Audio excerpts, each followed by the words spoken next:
Ho an'izay rehetra malala an'Andriamanitra sady voantso no masina. Ho amin'orany ny fahasoavana sy ny fiadanana avy amin'Andriamanitra raintsika sy Jesosy Kristy Tompo. Amen. Anio alahady fa 20 ny volana Oktobra 2020. Alahady fa 20 manaraka ny Trinité. Alahady ny sampana fifoazana manerana ny sahany FJKM ka hitondrana ambavaka azy. Ary alahady ny réformation. Ao anatin'ny fibanjinana aloha hevitra hoe mamori vokatra ho an'ny tompo. Nalaina avy amin'ny fandarana iombonana avy amin'ny sampana fifoazana foibe ny ampahany anatanterantsika izao fampom-pavahana izao amin'ny liturgia endriny voalohany. Ofisorana sy fiderana an'Andriamanitra ary dia andeha iarahantsika mamaky eo am-pitsanganana ny salamo efa voalahatra.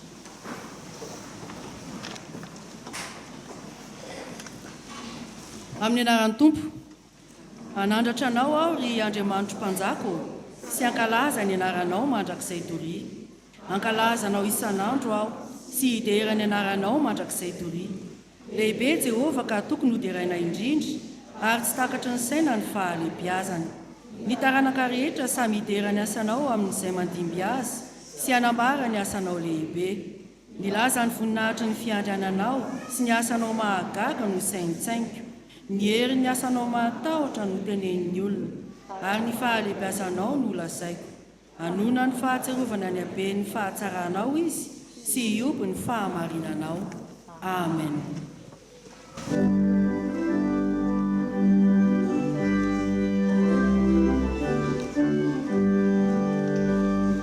Asandrato avo renirana, katerao ilay mpanjaka lehibe, zay namorona izao tontolo izao, tamipahitrena be. Saotra ira fiderana, saotra atolorina hoe saotra ira fanajana ao kawan'Andriamanitra. Saotra ira fiderana, saotra atolorina hoe saotra ira fanajana ao kawan'Andriamanitra.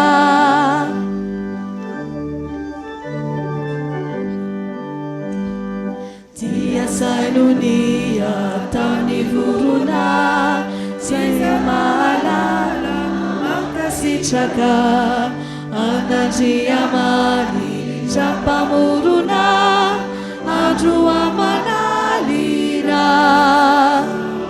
Saotra ira fiderana, saotra atuluria zay saotra ira fanajana ao kawan'Andriamanitra. Saotra ira fiderana, saotra atuluria zay saotra ira fanajana ao kawan'Andriamanitra.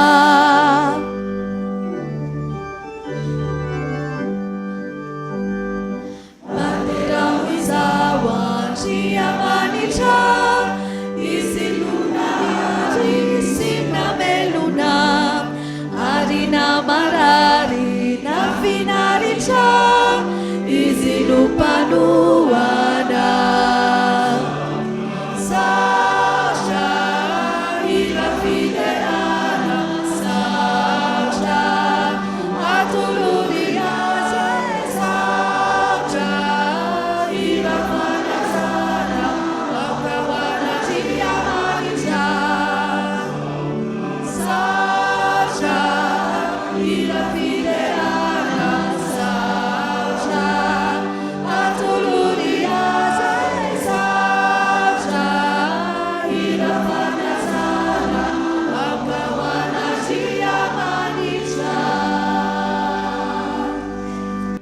Vavaka sika riavana.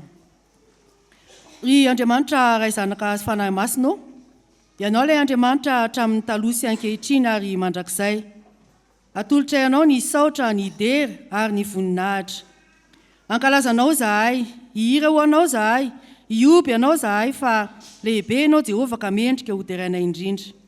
Ianao lay tompon'ny hery sy ny fahefana rehetra ny an-danitra sy ety an-tany. Koa misandrata amin'ny avo indrindra ianao Andriamanitra, fa ny lanitra no seza fiandriananao ary ny tany no fitoeran-tongotrao. Andriamanitra masino, hatreo ka amasino izao fampopanahy ataonay izao. Andriamanitra marino, amarino aminay anio fa mivory amin'ny anaranao izay navotanao, ka ataovy mahatsapa ny fanatrehanao. Misaotra anao zahay ny amin'ny ahazonay miombona hitondram-bavaka manokana ny sampana fifoazana manerana ny sahana FJKM ary anisan'izany izahay eto hisotro fitiavana. Avy fipetraka ianao Tompo fa hivavijery, koa dinio ny tsirairay izay tonga eto anatrehanao ankehitriny izao. Ampidino aminay ary ny fanahy masinao, amonto ny fonay, ka atakaranay indray ny antony izao fivoriana masina atrehanay eto izao. Ho tsapanay ane Tompo, fa tianao zava-dehibe eo amin'ny fiainanay ianao ka hamory vokatra ho anao zahay. Andray ny fahafenon'i Kristy sy ny fantaterahan'ny fifaliany. Misaotra Tompo, fa amin'ny anaran'i Jesosy no anaovanay ny vavaka. Amen.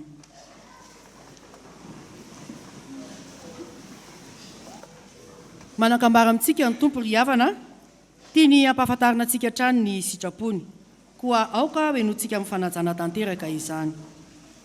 Amin'ny anaran'ny Tompo. Ianareo no sakaizako raha manao arak'izay andidiko anareo. Tsy ataoko hoe mpanompo intsony ianareo, fa ny mpanompo tsy mahalala izay ataon'ny tompony. Fa efa nataoko hoe sakaiza ianareo, satria izay rehetra reko tamin'ndraiko no nambarako taminareo. Tsy ianareo no nifidy ahy, fa izaho no nifidy anareo, ka nanendry anareo mba handeha sy hamoa ary mba hareta ny vokatrareo, mba omeny indray anareo izay rehetra angatahanareo amin'ny anarako na inona na inona. Amen.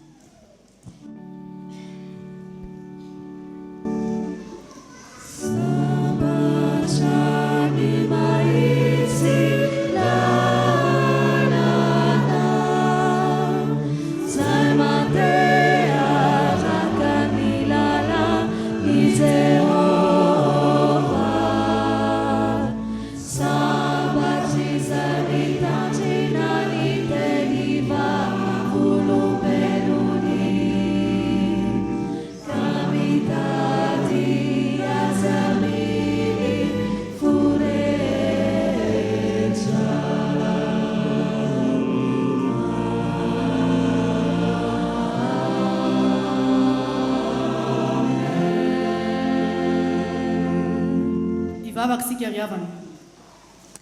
Ry Andriamanitra masina mona ny atapon'ny lanitra ny lanitra. Tsy misy na inona miafina aminao. Mibanjina ny rehetra ny masonao. Mijery ampitiavana ny fototo sy mangorakoraka ianao. Koa mandroso eto anatrehanao ampanetreteny izahay. Mangahy ahy no niotanay izahay. Na izay nataonay tampiny havana, na izay nitanterahanay tsinahy, na izay tsaronay na izay noatononay. Tsy nandeha arak'izay nanendrenao sy nifidiananao anao zahay, ary tsy namovokatra maharitra ho anao. Koa mitodika aminao zahay ry rainay eo, mibebaka sy mifona aminao noho tsy nanaovanay arak'izay nandidinao anay. Andriamanitra tsara sady tianay ianao, ka mangataka indrindra aminao zahay, mba atsory aminay re ny tananao, ampiarina anay, anitsy anay, anadio sy hitahy anay. Toano zahay mandritra ny andro rehetra iananay mba ahaizanay mandeha eo anatrehanao amin'ny tongotra mijoro sy ny lomotraka tsara ao amin'ny fitiavana an' Jesosy Kristy tomponay, ka hamory vokatra ho anao, fa amin'ny anarany no angatahana izany. Amen.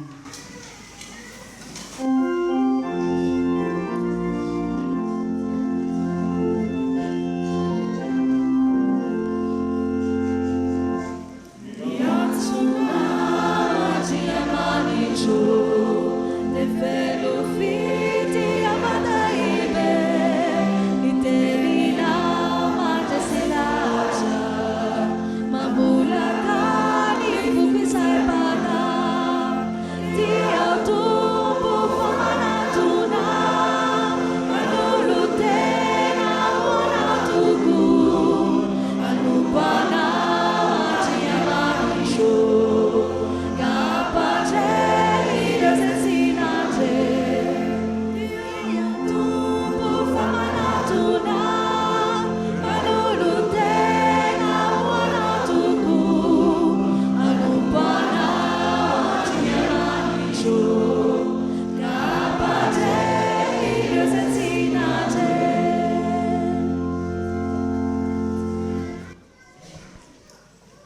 ry havana ho antsika izay ny aiky fahotana ka ny bebaka marina teo anatrehan'ny tompo dia andeha ho raisitsika eo ampitsanganana ny teny somafaly famelan-kelo ka atolo ny ho antsika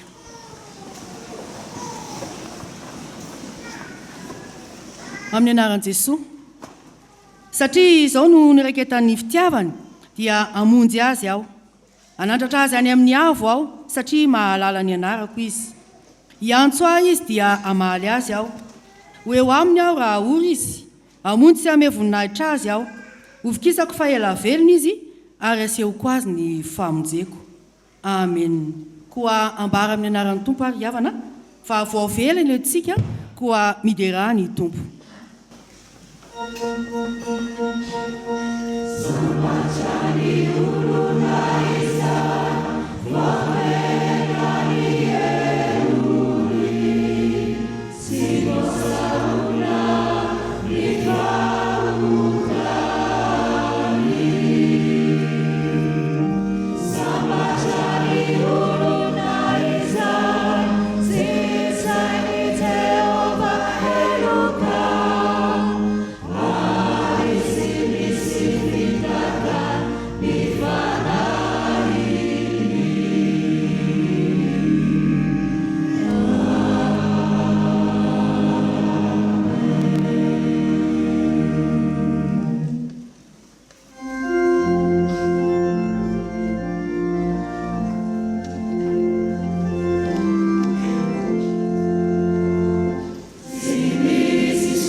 andeha ry havana ambarantsika ampahabe masy ny fonontsika ka iombonantsika amin'izany ny fanakam-ponoana laharana fahatelo manao hoe mino an'Andriamanitra tsy toa aho izay mpanao ny lanitra sy ny tany Andriamanitra dia fanahy Andriamanitra dia fitiavana Andriamanitra dia manjaka hatramin'ny taloha indrindra ka ho mandrakizay Andriamanitra dia mampiseho ny fitiavany antsika fa fony mbola mpanota isika dia maty hamonjy antsika Kristy mino an'i Jesosy Kristy zanahalahy tokana tongontsika aho tonga izy hitady sy hamonjy ny very izy ny lalana sy fahamarinana ary fiainana izy dia tsy miova mbaly sy anio ary mandrakizay mino fanahy masina aho izy no nanambara ny fanahintsika fa zanak'Andriamanitra isika fanahy iray ihany nanaovana batisantsika rehetra ho tena iray ny fandresena izao ety mandresy izao tontolo izao dia ny fonontsika tompo ampitombony fononay amen.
manonona ny fiadanan'ny tompo ho antsika ankizy sy tanora rehetra.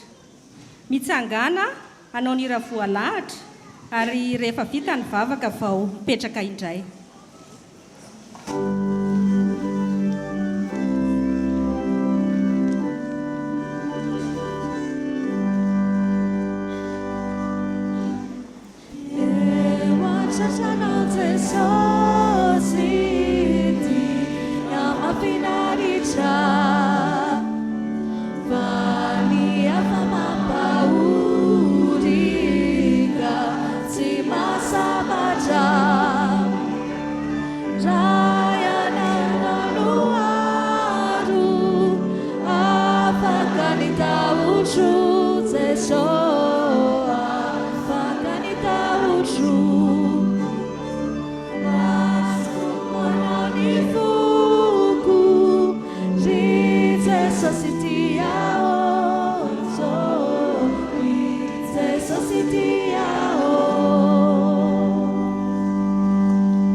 Vavakintsika.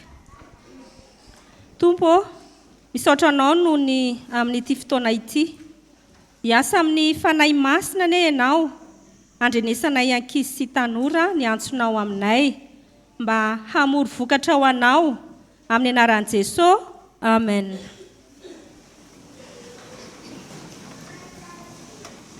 Ry ankizy sy tanora, mamory vokatra ho an'ny Tompo.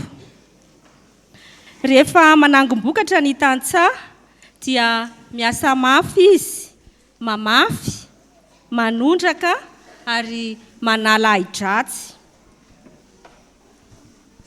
Ary miandry ampatokiana mandra-pahamasaky ny vokatra.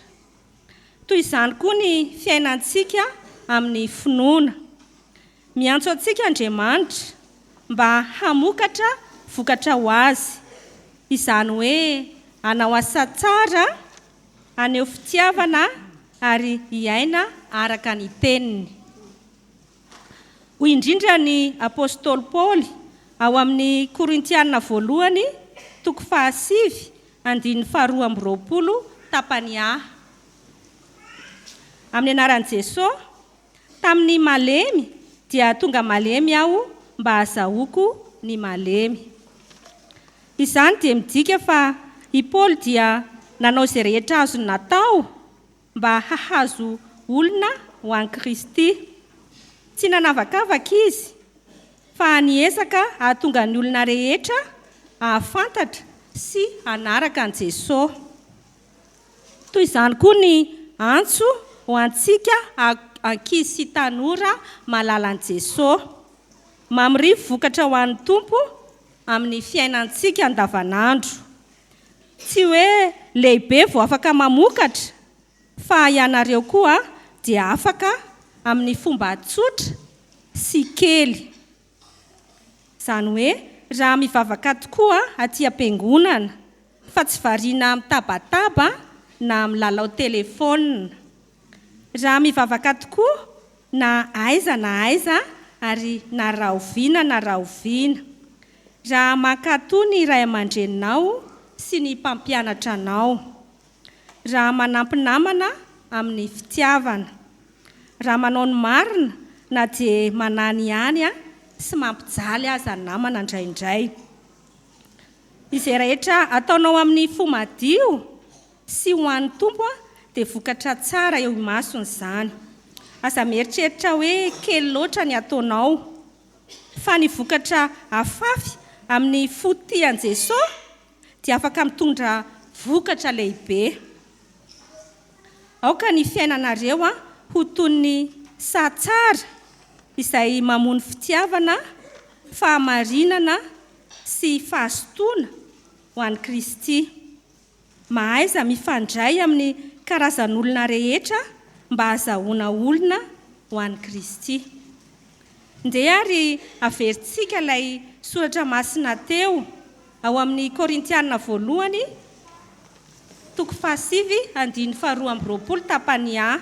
Amin'ny anaran'i Jesosy, tamin'ny malemy dia tonga malemy aho mba azahoako ny malemy. Yara ivavakintsika. Tompo, misaotra anao fa nampianatra anay androany mba ho ankizy sy tanora ahay mifandray amin'ny karazan'olona rehetra ka mamokatra ho anao. Ampio izahay aneo fitiavana, anao ny tsara ary anampy ny hafa ahalalanao. Aoka ny fiainanay anome voninahitra anao isan'andro. Izany no angatahanay amin'ny anaran'i Jesosy Kristy Tomponay. Amen.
Miaraka hivavaka isika. Misaotra anao izahay ry Andriamanitra rainay amin'ny alalan'i Jesosy Kristy zanakao. Misaotra anao izahay fa mbola namindranao fo ka nahatratra izao fotoanan'io izao. Ho famirina ny vokatra ho anao no andraisanay ny teninao ankehitriny. Koa ka mifanahy masina ho aminay izay hamaky ny teny sy hanambara ny hafatrao, fa indrindra koa ho amin'ny reto vahoakanao izay miaina. Amin'ny anaran'i Jesosy Kristy no angatahana izany vavaka izany. Amen. Miara-maky sy iain'ny soratra masina isika ao amin'ny fanekena taloha, bokin'i Isaia toko faha 19, andiny faha 20 ka hatramin'ny faha 420. Rehefa hita dia vakiana amin'ny anaran'ny Tompo. Fa izao dia maly ny asany sy ny heviny. Ho avy ny amirinan'ny jentilisa rehetra sy ny samy hafa fiteny, dia ho avy ireo ka hita amin'ny voninahitra. Ary asiako famantarana eo aminy, ary izay afaka mandositra dia irahako any amin'ny jentilisa. Dia ho an'ny Tarsisy sy Pola ary Lidia izay manenjana tsipika. Ary ho an'ny Tobala sy Javana dia ho any amin'ireo nosy lavitra izay tsy mbola nandreny lazako na nahita amin'ny voninahitra. Ary hitory ny voninahitra any amin'ny jentilisa izy.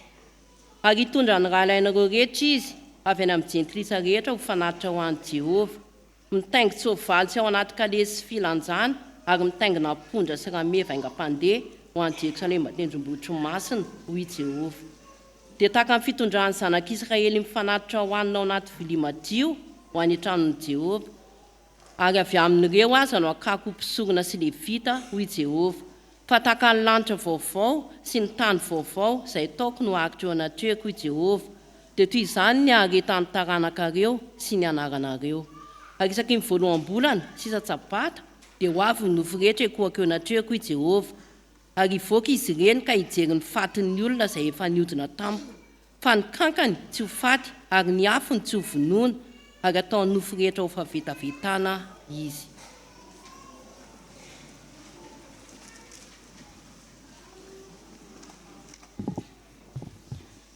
Ho tohizantsika ny famakiana ny soratra masina ao amin'ny fanekena vaovao, filazantsara araka ny Jaona toko faha 12, andiny faha 7 ka hatramin'ny faha 7 Ary ho faranantsika ny famakiana ny soratra masina ao amin'ny epistily voalohany ho an'ny Korintianina voalohany toko faha 7, andiny faha 7 ka hatramin'ny faha 20. Rehefa hita dia ho vakiana amin'ny anaran'ny Tompo. Ary ny lohan'ny mpisorona sy ny fariseo nanangona ny Sinedriona ka nanao hoe: ahoana no ataontsika? Fa iny lehilahy iny dia manao famantarana maro. Raha velantsika anao toy izany ihany izy, dia ino azy avokoa ny olona rehetra. Ary ho avy ny Romanina ka handrava ny fonenantsika sy ny firenentsika. Ary ny anankiray taminy dia Kaiafa, mpisorona be tamin'izany taona izany nanao taminy hoe: ianareo tsy mahalala na inona na misaina akory fa tsara ho anareo raha ny lehilahy iray no ho faty hamonjy ny firenena mba tsy ho rava avokoa ity firenena ity. Ary tsy niteny izany ho azy izy fa satria mpisorona be tamin'izany taona izany izy dia naminany fa Jesosy ho faty hamonjy ny firenena. Ary tsy namonjy io firenena io ihany fa mba hanangona ny zanak'Andriamanitra izay efa niely ho antoko iray. Koa hatramin'izany andro izany dia niendry hahafaty azy ireo. Fa na dia afaka amin'ny olona rehetra aza aho dia mbola nataoko mpanompon'ny olona rehetra ihany ny tenako mba hahazoako maromaro kokoa. Tamin'ny Jiosy dia tonga toy ny Jiosy aho mba hahazoako ny Jiosy. Tamin'izay ambany lalàna dia tonga toy izay ambany lalàna aho, na dia tsy ambany lalàna aza aho mba hahazoako izay ambany lalàna. Tamin'izay tsy manana lalàna dia toy izay tsy manana lalàna aho, kanefa tsy mba olona tsy manana lalàna amin'Andriamanitra aho fa ambany lalàn'i Kristy mba hahazoako izay tsy manana lalàna.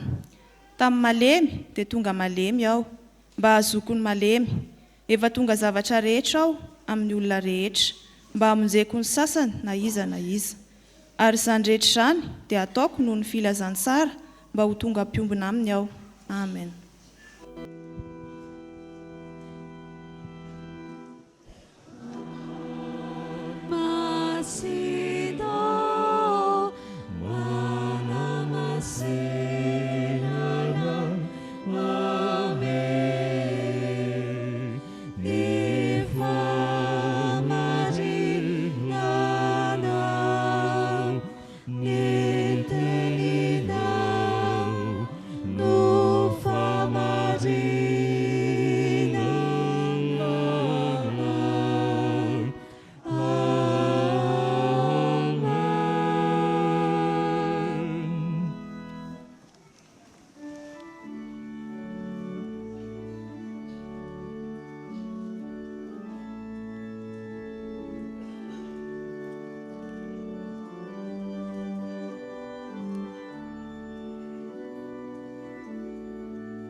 Mbola ampitombona ho amintsika rehetra ny riavana malala ny famindrampo sy ny fiadanana avy amin'Andriamanitra ilay ankehitriny sy taloha ary ho avy. Faly tafobona amintsika indray tao anatin'ny elanelam-potoana izay tsy niaonana teto amin'ity fitandremana ity tao ny fivoriam-beny sodaparitany teny amin'ny kianjany Maki ary teo izay nandianana ny toriteny tany amin'ny fiangonana hafa ny Alahady lasa teo. Ao amin'ny bokyny Isaia isika no hiaraka amin'ity fotoana ity. Isaia toko faha 9 andininy faha 7 anankiray amin'ireo no vakiana tao amin'ny testameta taloha. Isaia toko faha 9 andininy faha 7. Amin'ny anaran'ny Tompo manao hoe: fa izaho dia maly ny asany sy ny heviny, ho avy ny amorina ny jentilisa rehetra sy ny samihafa fiteny, dia ho avy ireo ka hita ny voninahitro. Miarahaba manokana ny sampana fifoazana no ny amin'ity fotoana atsiarovany fiangonan'i Jesosy Kristy eto Madagasikara ny asany eo anivon'ny sampana fifoazana ity. Miarahaba koa antsika zanaky ny reformasionna ny amin'ny atserovantsika ny andro ny réformation amin'izao alady farany amin'ny volana oktobra izao. Araka izany dia miaraka ao amin'ny fandaharan'ny perikopa ny fahatsiarovana ny fanavaozana nentin'ireo ray aman-dreny ny fanavaozana teo amin'ny tantaran'ny fiangonana. Ny fahatsiarovana ny fifohazam-panahy nentin'ireo ray aman-dreny ny fifohazam-panahy teto Madagasikara ary ny fahatsiarovana ny tantaran'ny zanak'Israely izay ny firenen'ny Joda izay niverina ampahababoana ary no vangin'Andriamanitra amin'ny teny fampanantenana fanavaozana. Fa izao dia mamaly ny asany sy ny heviny ho avy ny amorinan'ny jentilisa rehetra sy ny samihafa fiteny dia ho avy ireo ka hita ny voninahitro. Ny bokyny Isaia dia ahitana vanim-potoana telo samihafa namina ny mpaminany ary ny mamarana azy indrindra no eto ambany masontsika. Faminaniana izay natao ho an'ny firenen'ny Joda ny tapany atsimo amin'ny firenen'ny Israely. Ny firenen'ny Joda izay tonga avy any amin'ny fahababoana, ka rehefa tonga avy any amin'ny fahababoana izy dia namantana ny fahantrana tsy ara-nofo ihany fa ara-panakoho. Fahantrana satria raha niala teo an-tanindrazana izy, niala tany Joda ho an'ny Babilôna, tafaverina indray dia efa nobodon'ireo tavela tsy nakany amin'ny fahababoana ny tanindrazana. Fahantrana ara-panahy satria niala tamin'ny fahatokinan'Andriamanitra ny ankamaroan'ny mponiny Joda ary niavitsy ny mpivavaka tao amin'ny tempoly.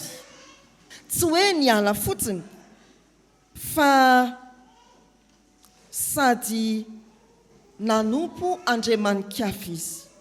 Fa misy koa ireo nanao fitandroa ka tsy niala ny amin'ny fivavahana Andriamanitra tokana fa nanompo ny Andriamanitra izay Andriamanitra tsy izy.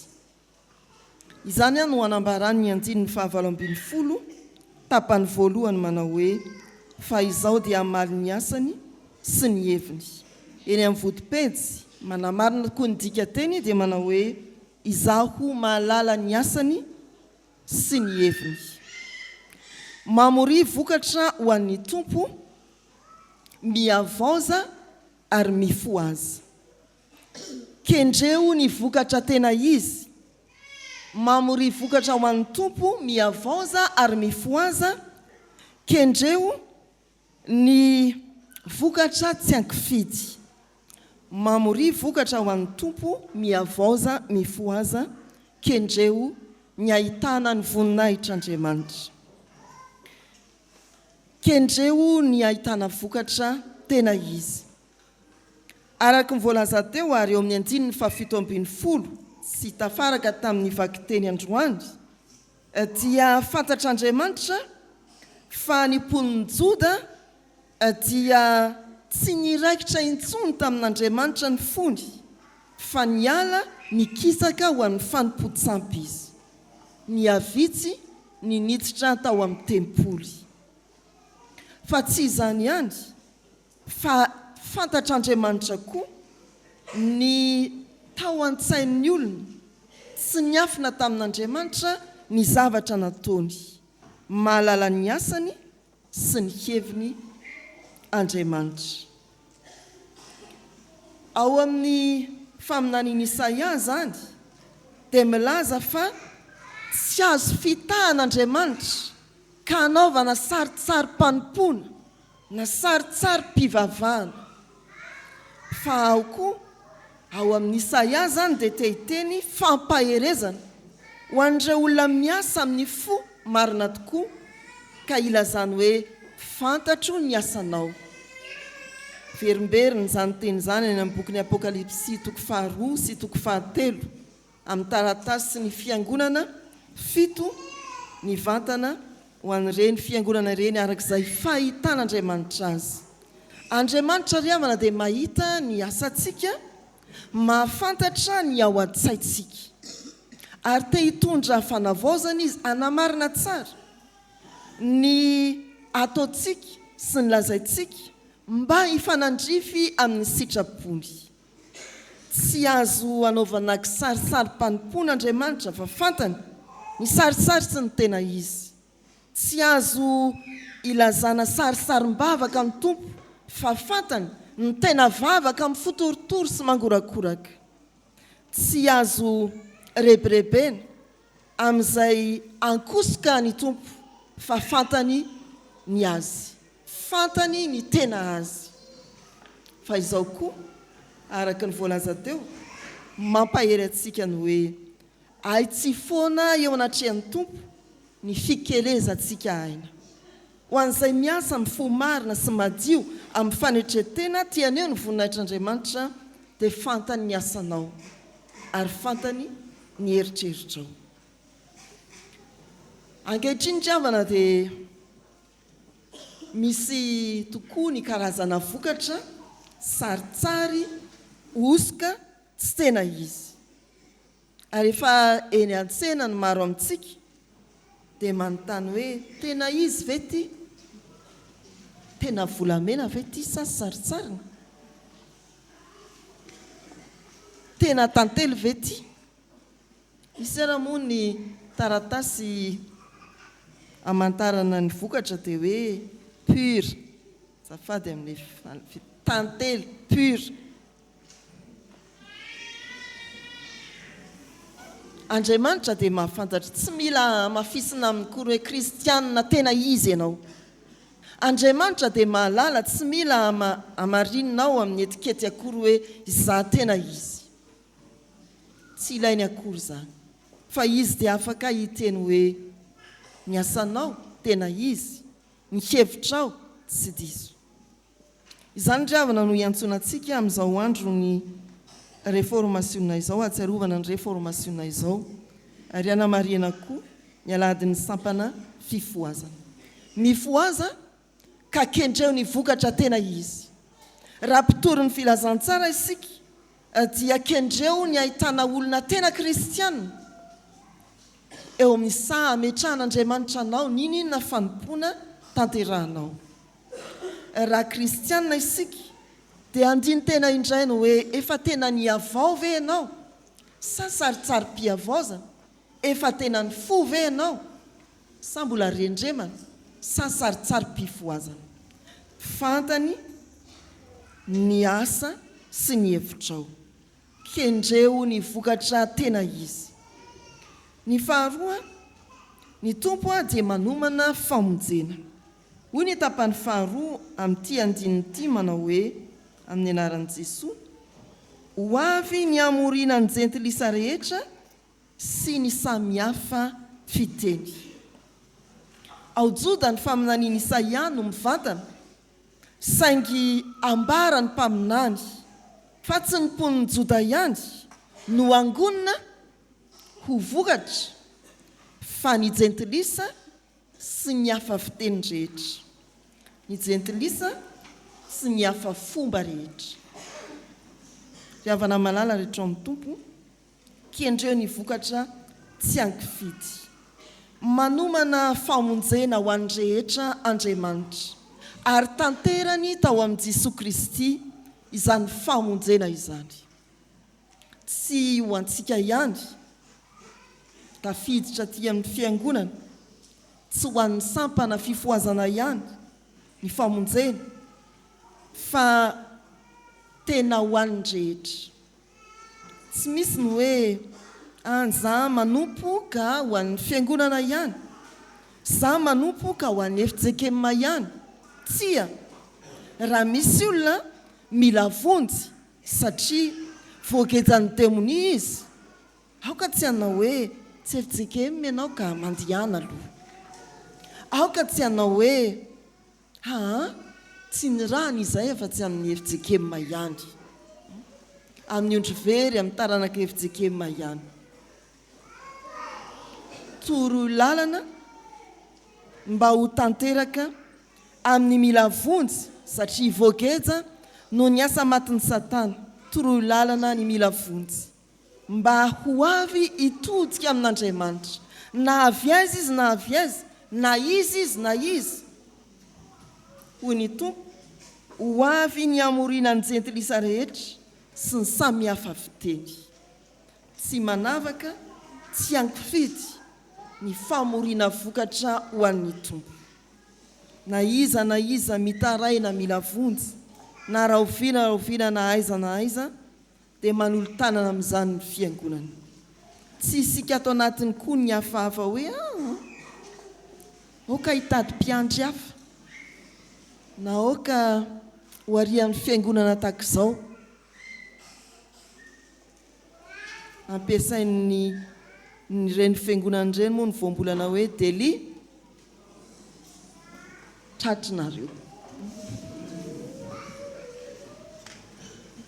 fa ny antsika dia hoe asa sy fampaherezana aza mitady hafa amory vokatra fa aza fidividiana koa izay taomina mba ho vokatra ho an'Andriamanitra indreto isika efa nantsoan'Andriamanitra na mpiandry ianao na mpiomana ianao na kristianina ianao hoy ny soratra masina izao famantaran'izao no anarak'izay mino ahoana hoy izy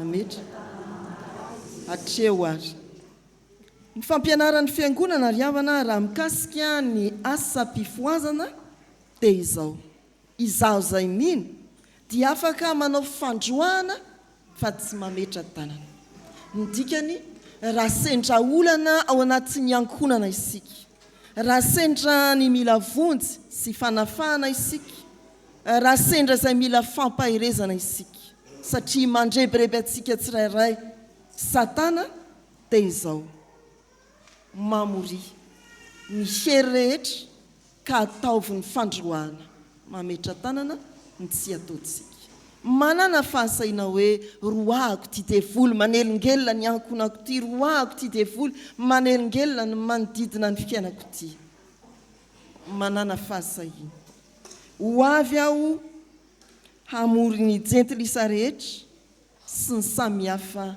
fiteny miaraha amin'ilay ho avy hamory vokatra ho anazy ho an'ny tompo ny fahatelo ny tanjon'izany rehetra izany dia ny ahitana ny voninahitr'Andriamanitra kendreo ny vokatra tena izy tsy ankifidy ary ahitana ny voninahitr'Andriamanitra dia ho avy ireo ka ahita ny voninahitra ny vokatra izay vorintsika amin'ny asa marina amin'ny asa tsy misy osoka amin'ny asa atao amin'ny olona tsy ankanavaka na iza na rahoviana dia tsy ilaza sy voninahitry ny fiangonana no tadiavina amin'izany fa tena ny ahitany ny tsirairay izay nanatona ny tanam-pamonjen'Andriamanitra ahitany ny voninahitr'Andriamanitra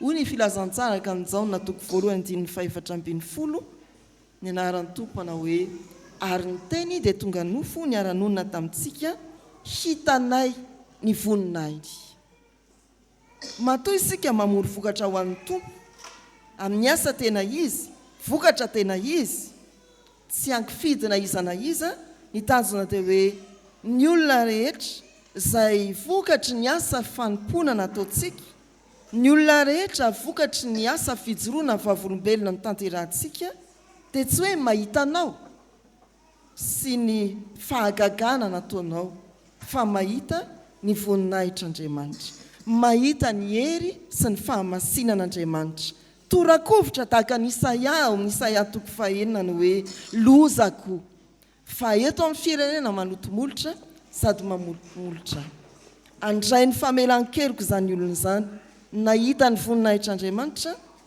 hibebaka andray ny famelan-keroka ary tonga hamaly ny antsony tompo manao hoe inty aho irao aho. Ny fahitana ny voninahitr'Andriamanitra tsy mijanona fotsiny amin'ny falifaliana sy ny fiderana fa tonga amin'ny fiakena ny tsy fahamasinanao, ny fangatahana ny famelan-keroka ary ny famaliana ny antson'Andriamanitra. Ry havana malala rehetra ao amin'ny tompo, anio tsy angatakandro isika, andinika ny hoe tena vokatra ankasitrahan'Andriamanitra, vokatra tena izy ve? Ny vokary ny asa fanompoko sy ny asa fanomponao, ny vokary ny fiangonana, ary vokatra tsy mifidina iza na iza ve? Azonao rambina ho an'ny fanjakan'Andriamanitra avokoa ve ny rehetra sa mifantipantina sy mifidifidy ianao? Ohatra amin'ny metsena, tsia, angony na iza na iza. Ary ho tonga nao atraizy izany vokatra izany. Ajaninao eo amin'ny mahagaga, ny fahasitranana, ny fanafana ihany ve sa ho tonga amin'ny fahitana ny voninahitr'Andriamanitra hitarika olona hibebaka, andray famelan-keloka ary hamaly koa ny antsony tompo toantsika. Iteny amin'izay ilan'ny tompo azy manao hoe inty aho irao aho. Ndeha arysika hiavao, ifo, amokatra tena izy, amokatra hitaona ny olona rehetra mba ho tonga ahita ny voninahitr'Andriamanitra dia hibebaka izy ary an'olo tena ho an'ny tompo amin'ny fanompona izay ilan'ny tompo azy. Ny tompo memboninaitra ny teny ho tafatoetra sy ho fiainantsika. Amen. Andeha hiomana amin'izao vavaka fangatahana izao isika. Hivavaka isika. Eny ry tompotianay, misaotra anao izay tamin'ny afatra izay nampitondranao anay tamin'ny alalan'ny mpanomponao teo. Misaotra anao izay fa nampahafantarinao anay indray tamin'ity anio ity, fa izahay dia tokony hikendry hatrany ny ahitana vokatra tena izy, tsy ankifidy mba hanehoana ny voninahitra ao Andriamanitra. Misaotra anao izay tamin'izany teninao izany ry tompotianay. Misaotra anao izay tamin'izany lalana tsara izay natorinao anay izany indray tamin'ity anio ity. Hifonany eto anatrehanao raha tsy tanteraka izany. Fa indreto izay tompo, vonina, an'olo-tena, sy hanavao ny fanoloran-tenanay eto anatrehanao. Ka hikendry hatrany ny vokatra tena izy. Tsy ho kisarisary-panompona intsony no tanterahanay. Tsy ho kisarisary-pivavahana intsony ny ataonay. Tompo, hikendry vokatra ihany koa izay tsy ankifidy. Mba ahitana ny voninahitra ao Andriamanitra. Amin'ity alahady ity tompo dia alahady natokana hitondranam-bavaka ny sampana fifoazana. Mivavaka izahay ho an'ny sampana fifoazana mba tsy ho entina fotsiny ane izany anarana izany, fa tena hanana fifoazana ara-panahy izahay. Mba hahafahanay mahita vokatra tsara eo amin'ny fanompona, eo amin'ny zavatra rehetra izay hitanterahanay. Aoka nenao Andriamanitra no hanome fahendrena ny birao, hitantanana tsara izany sampana izany, hifanaraka amin'ny sitraponao, mba ahitana ihany koa ny voninahitra ao Andriamanitra. Mivavaka izay tompo ho an'ny mpiandry rehetra izay efa nanatanteraka ny fanekena teo anatrehanao. Mba hatsiaro izany fanekena izany izy ireo tompo, ka hanana fahamasina mpitondran-tena amin'izay rehetra ataony izy ireo. Tompo, aoka ny mpiandry rehetra tena hitoetra ho masina tahaka anao Andriamanitra izay masina. Fa ny alahady ihany koa izay dia manokana izao alahady izao ho alahady fahatsiarovana ny reformasiona. ianao no efa nitantana anay ho amin'izany ka ankehitriny tompo aoka izahay avao hatrany hatrany aoka izahay hanavao hatrany hatrany ny zavatra rehetra izay ataonay mba hazonay vokatra tena izy tsy ankifidy mba hitana ny voninahitrao dia matoky sy mino izay tompo fa tsy ho fahatsiarovana fotsiny ane izao aladiny reformasiona izao fa tena hitondra fiovana ho anay tsirairay avy. Mametraka ho impalatananao ihany koa izahay ny fiangonanao. Ianao nefa niantso sy mifidy anay tsirairay avy ho amin'ny asa-panompoana izay nanirahanao anay. Dia aoka izany ho tanterahanay amin'ny fahamendrehana mba hanehoana ny fahatsaranao isan'andro isan'andro. Ka tsy izahay tompo no hanala baraka ny anaranao eny amin'izay misy anay. Fa rehefa mahita anay ny olona dia ahitanao Jesosy Kristy, ahita ny fahalebiazanao sy ny fahatsaranao. Ka ny fahitan'ny olona anay nery tompo dia handresy lahatra azy ireo ny amin'ny fanarahandianao. Tompo, io ny asa mandrarazy ay tanterahanay tsirairay avy amin'ny andavanandrom-piainanay. Ianao mihitsy no hikarakara izany satria zanakao izahay, asan'ny tananao izahay, dia aoka ianao irery ihany tompo ny adidiny momba ny fiainanay. Fa tsy adinonay ihany koa ny mitondram-bavaka ny firenenay izay tsy miafina aminao ny zavatra rehetra mitranga eto amin'izao firenena izay misy anay izao. Tompo, ampanjakao eto amin'izao firenena misy anay izao ny fahamarinanao. Omeo fahendrena ny mpitondra anay. Omeo fahendrena ny vahoaka entina mba hikendry hatrany. Ampanjaka ny fahamarinana, ny fahitsiana. Tompo, jereo izahay. Jereo ny firenenay.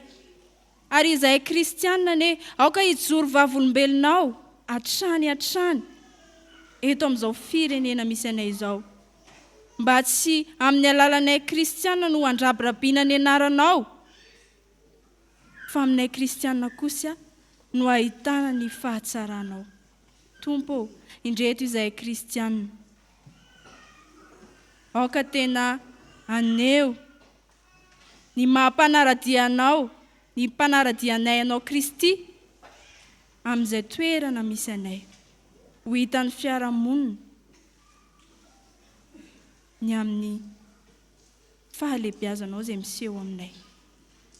Tompo tianay io, fantatray fa mpiaino vavaka ianao ary mpamaly vavaka. Misy ny etaeta-ponay izay tianay eto ny eto anatrianao. Koa mihaino anay tompo amin'izao vavaka anatin'ny fanginana izao.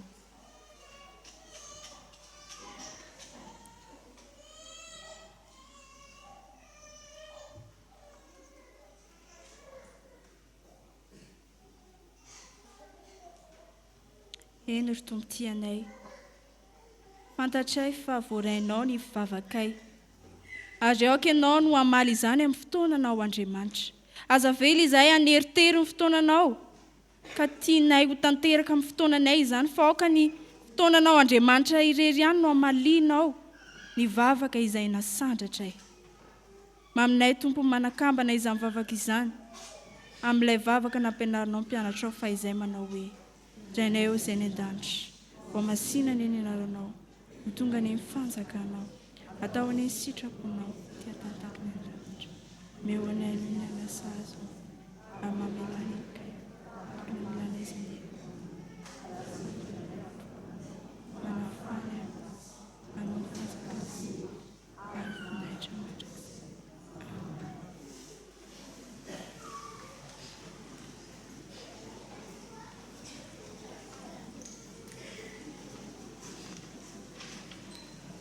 Tonga eo amin'ny fotoanan'ny asa vavolombelona isika riavana. Aoka hitsangana ny sampana fivoazana hanatanteraka ny hira efa nomanina.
aoka ho masina ianareo satria masina ao Jehovah Andriamanitra reo. Levitikosy 7:12 andininy faharoa tapany A. Amin'ny alalana izany teny fanevana izany indray ry havana no iaraban'ny sampana fifoazana antsika mpianakavin'ny finoana ary ampitana amintsika izao afatra avy amin'ny sampana fifoazana fohibea sy ny avy eto an-toerana izao. Isaorantsika Andriamanitra ray tsy tompo sady tompony asa satria notahiny ny fiainantsika mandraka ankehitriny. Izao aladiny sampana fifoazana izao dia vavolombelon'ny fitiavany sy ny fahasoavany lehibe eo amin'ny tantara ny fiainam-pifoazana FJKM. Mainka fa fantatsika hoe feno 570 taona ny sampana fifoazana izao. Tokony ho tsarotsika fa ny fifoazana dia fanomezan'Andriamanitra ho an'ny fiangonana. Tolorana fisaorana ianareo rehetra tamin'ny vavaka ho an'ny synode lehibe FJKM izay natao tany Fort-Dauphin tamin'ny volana Aogositra lasa teo. Mbola manentana antsika hatrany mba hanohy hivavaka ho an'ny fiangonana FJKM sy ny firenena ary ny hoavin'ny asan'ny fifoazana. Ho antsika tsirairay avy, aoka isika hijoro tsara ho olona mahabe fanantenana ny tompo. Ankasitrahana indrindra ihany koa ary havana ny fiarahantsika mientana isan-taona amin'ny fanaovantsika ny rakitra amin'izao aladin'ny sampana fifoazana izao. Ny komitin'ny sampana fifoazana, komity fohiben'ny sampana fifoazana dia ho tanterahana ny 12, 13, 14 Novambra 2024 avy izao any amin'ny sondaparitany Ambalavao Tsieny Paris, sondaparitany faha-4 ka asaina isika rehetra hitondram-bavaka izany fotoan-dehibe izany. Izao aladiny sampana fifoazana izao ane ho lalana hatrany hitarihana antsika anakaiky kokoa an'Andriamanitra anehoantsika ny fibebahana marina, ny fanoloran-tena feno ary ny fanomponan'Andriamanitra tsy misy fepetra. Amin'ny anaran'ny filoha Radriana Tenaina Lazandrainy Martin Mpitandrina, ny Tonia Ranomenjanahary sy Loforado Marsial Mpitandrina. Avy amin'ny eto amin'ny fitandremana dia misaotra ny tompo ny amin'ny fiainan'ny sampana araka ny antom-pisiny ny fanatanterahany asa apetraka aminy na ny ato anatin'ny fitandremana na ny eo anivon'ny sondaparitany, eo anivon'ny toby na eo anivon'ny fohibe ary mampitombo sy mampandroso ny hafa ihany koa mba hahatrarana ny tanjona sy ny zava-kendren'ny sampana dia nananan'ny olona ny fiainana mandrakizay. Misaotra antsika mpianakavin'ny finoana indrindra ihany koa ny amin'ny fanohanana amin'ny endriny samy hafa, ara-pitaovana, ara-bavaka, ara-bola ka ahafahan'ny sampana manatanteraka ny asa amin'ireny sehatra sy ambaratonga rehetra ireny.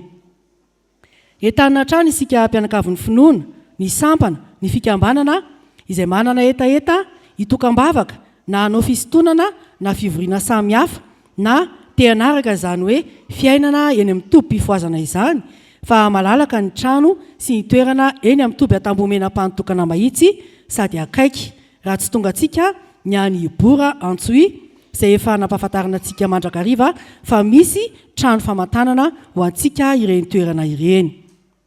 Mitohy ary anasana trano mpianakavin'ny finoana manokana ny fotoam-pifoazana andavanandro eto amin'ny fiangonana isaky ny talata atoandro amin'ny 12 sasany sy ny zoma hariva amin'ny 10 sasany.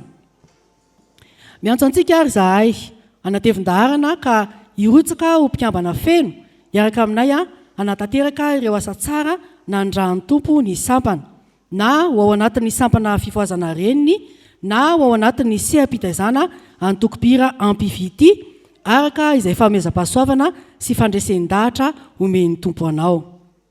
Ho antsika izay mahatsiaro ny antson'ny tompo, antso manokana amin'ny asa mpiandry dia fotoana izao araka ny efa hanambara teo ry havana ny amin'ny fanombohan'ny taom-pianarana any amin'ny sefala ka anentanana antsika. Ho an'Andriamanitra rery ny voninahitra.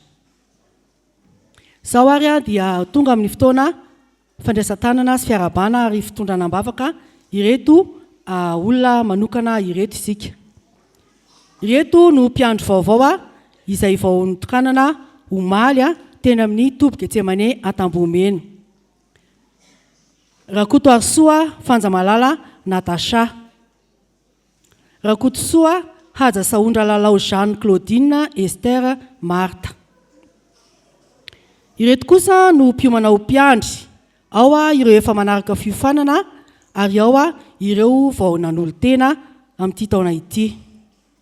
Solomam-pionina ary velonirina Zosia Ismaël, Randriamandaza Philibert, Veroniaina Irma Luciana, Ramahavalysoa Niandro Mahery, Rasoa Zanamanana Bernadette, Rakotomanga Herinoro Tsilavina Andy, Rasoa Menjanahary Aurelia Lucia ary Rabeary Malala Felana.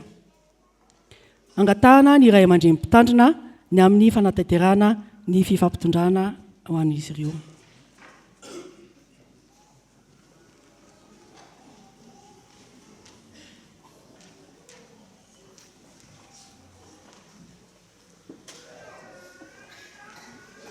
Manatrika nareo ny fiangonana dia miombona amin'ny mpanao salamo araka ny voasoratra ao amin'ny salamo 120 andiny 7 manao hoe amin'ny anaran'ny Tompo, zava-dehibe no nataon'i Jehovah ho antsika ka dia faly isika.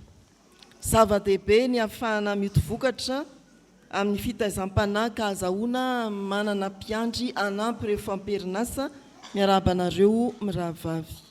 Fa mbola zava-dehibe koa ny ahitana ny fitombon'ny mpanolo-tena arak'izao hitantsika fiangonana izao, miarahaba sy mampahery anareo avita soa ny fikasana tsara ho valy ny antson'ny Tompo ka amin'ny fotoana antonan'izany sy ny fotoanan'Andriamanitra dia ho isan'izay irotsaka mivantana amin'ny tanimbolon'ny Tompo ianareo amin'ny asa sy fampaherezana. Mampahery koa ny ankonanareo amin'izao fanoratena masina izao. Izay ny manokana ho an'ireto avantsika fa iombona ny sampana fifoazana kosa aoka hitsangana ianareo. Ho ny soratra masina araka ny Isaia 40:1 hatramin'ny 5 amin'ny anaran'ny Tompo manao hoe: mitsangana miazava fa tonga ny fahazavanao ary ny voninahitry Jehovah efa miposaka aminao. Fa indro ny aizina manarona ny tany ary ny azipito manarona ny firenena, fa aminao kosa ny mpisahan'i Jehovah ary aminao no isehon'ny voninahitry. Ary ny firenena manatona ny fahazavanao ary ny mpanjaka mankeo amin'ny famirapiratany fiposahanao. Atipazo manodidina ny masonao ka jereo, izy rehetra dia mivoroka mankaty aminao. Ny zanakao lahy dia avy lavitra, ny zanakao vavy dia sakelehana, ary hitazany ianao ka ho miramirana, dia emponempona sady ho alebiazina ny fonao. Fa hoentina ho anao ny haren'ny ranomasina ary afindra ho anao ny fananany firenena. Amen. Ivavaka isika ry havana. Tompo, misaotra fa manome fifaliana manokana ho an'ny fiangonana ianao, raha nanolotra mpiara-miasa vaovao voaositra ho an'ny asa fanompon'ny mpiandry, raha mbola niantso ka azahoana mifanatrika amin'ireto mpiomana ho mpiandry. Misaotra anao koa ny amin'ny faharetan'ny fanorantenan'ny fiangonanao eo anivon'ny sampana fifoazana, arak'izay niantsonao ny tsiraray avy ao anatin'izany sampana izany, na zanaky ny filazantsara izy, zanaky ny fifoazana, na manana anjara fanompona manokana ao amin'ny seha-pitaizana na amin'ny fanompony ny mpiandry. Misaotra ny amin'izy ireo sy ny fanorantenany, misaotra ny amin'ny faharetany ho an'ny famoriana vokatra ho anao, ary mangataka aminao izay ankehitriny mba hitsangana sy hazava tokoa izy ho an'ny firenena, ho an'ny fiarahamonina, ho an'ny ankonany. Enganery Tompo ny fisian'izy ireo aty amin'ny fiangonana sy eny amin'ny ankonany fianakaviana ary ny fiarahamonina dia hampahita ny fahazavanao. Mangataka aminao izay ho an'ny fiainan'izy ireo andavanandro mba ho tanteranao amin'ny teny fa zanakao sesany tananao izy adidinao ihany. Maniry indrindra ny asanao amin'ny isan'ankonana ka hitombon'ny ankonany koa amin'ny fanorantena masina, no ny fahalalananao sy ny fandrenesana ny antsonao. Izay fiangonana dia mbola misaotranao mandrakariva raha omenao izao fotoam-pahasoavana izao hiavaoana izahay ary fo indrindra koa hitombo amin'ny fahamasinana eo am-piandrasana ny fiavianao. Amin'ny anaran'i Jesosy, amen. Aoka hipetraka ianareo.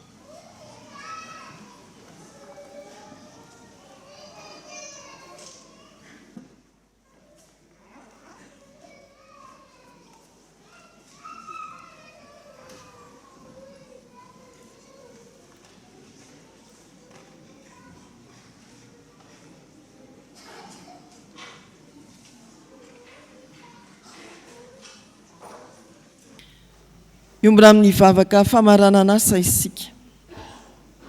Ry Andriamanitra rainay izay ny an-danitro, rainay amin'ny alalan'i Jesosy Kristy lohan'ny mpiandry ianao. Misaotra sy mankasitraka anao izahay fa vita ny fotoanany asa sy fampahirezana tamin'ity anio ity, ary nandray hery avy aminao tokoa izahay. Misaotra fa tsy tahaka an'izay nidiraray teto ny voanay izao fiangonana izao raha irava ny fanompo-pivavahana.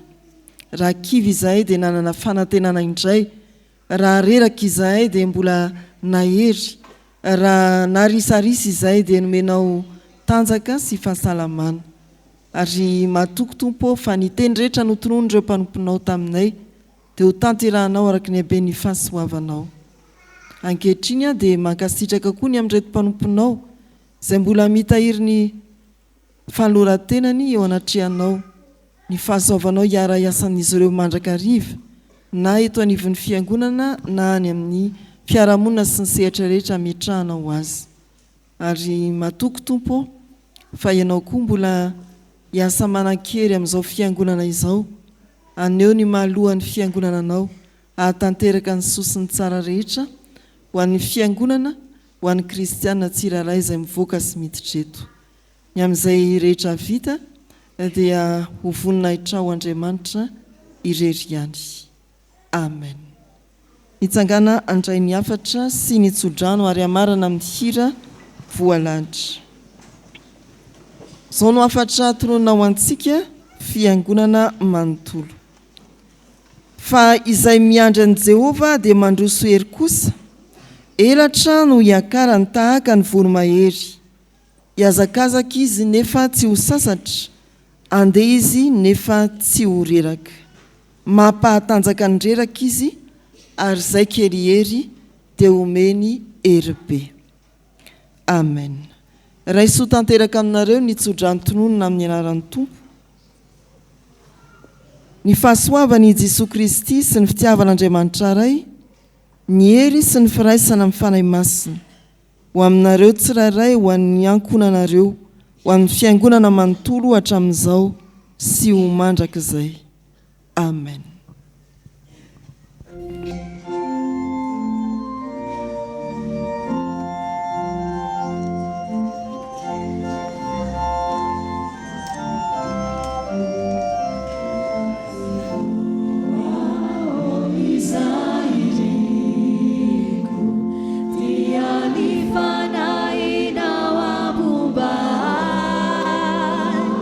Kana sa tao na fi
ho an'Andriamanitra irerianany ny voninahitra amin'ny anaran'ny Ray sy ny Zanaka ary ny fanahy masina.